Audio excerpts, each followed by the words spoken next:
Salut tout le monde! Je m'en viens vous faire une bonne tarte au chocolat, mais je ne ferai pas comme la recette. Moi, personnellement, c'est pas un de mes préférés.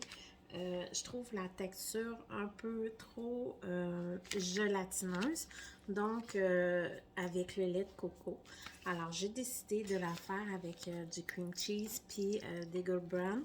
Alors, je vais faire dans le fond la tarte au fromage de ma mère quand j'étais petite, que tout le monde aimait, mais on va la faire au chocolat. Ça va être vraiment sacoche.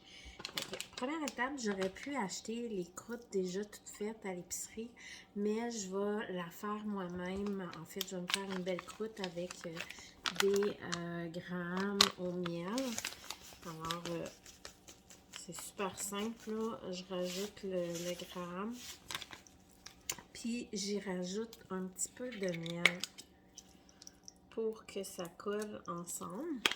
Puis je vais y rajouter une petite touche perso de bon cacao croquant. Moi, cette épice-là, je vais en mettrai partout.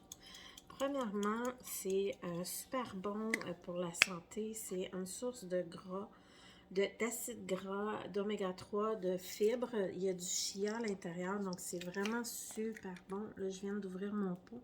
Il y a des bons gros morceaux de chocolat dedans. Il est vraiment très bon. Fait que je vais en mettre dans ma croûte. Comme ça, mais ça va y donner un petit goût de chocolat. Donc, on mélange le tout. Il faudra que j'y rajoute aussi un petit peu de lait pour que ça colle.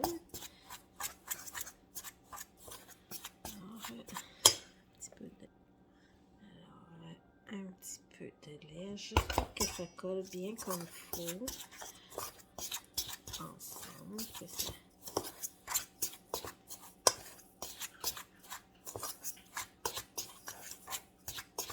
Je vous montre un peu, hein. Ça donne ça que je vais mettre dans le fond de ma croûte de ma tarte ici.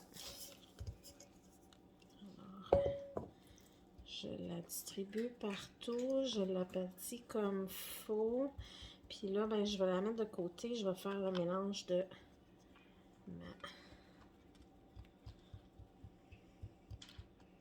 ma tarte. Donc, voilà pour ma croûte.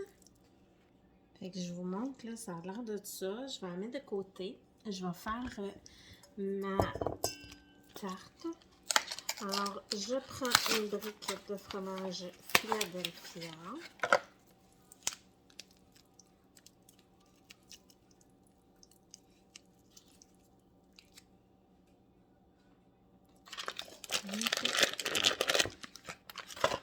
Puis, je vais mélanger avec mon Eagle Brown. Moi, j'ai pris la version faible teneur en gras pour essayer de limiter les dégâts. Donc, on mélange tout ça.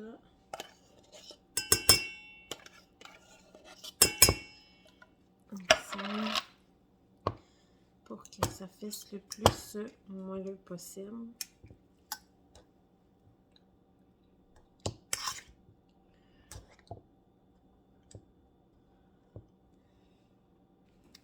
Donc là, j'ai dû aller utiliser mon truc parce que ça ne fouettait pas assez bien à mon goût. Fait que j'ai utilisé mon malaxeur pour que ça fasse une texture un petit peu plus onctueuse.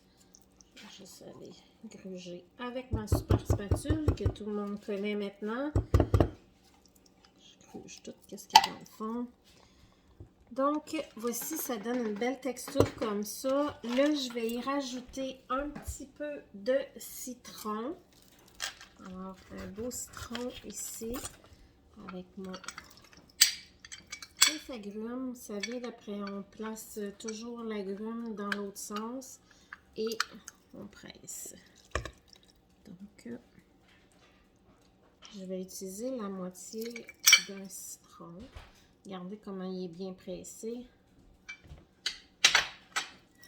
Et je vais y rajouter les épices de ma tarte au chocolat, comme ça, dedans, pour faire vraiment une tarte au chocolat, fromage au chocolat. Donc, on mélange le tout.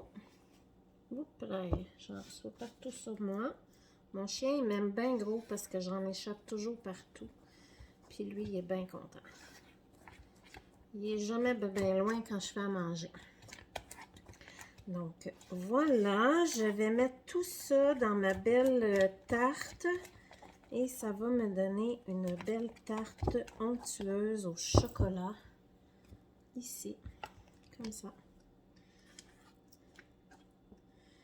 Vous réfrigérez le tout, aucune cuisson nécessaire. Vous avez simplement à réfrigérer votre tarte, y rajouter, moi je vais probablement y rajouter des belles petites framboises sur le dessus quand ça va être bien figé. Et ça va être un excellent dessert. On s'en va souper chez Belle-Maman. Et j'aime bien ça, amener un petit quelque chose. Alors voilà, je vais finir de gratter après, mais je vous montre ma tarte au chocolat qui va aller au frigo. Et voilà, c'est simple comme ça. Bon appétit tout le monde!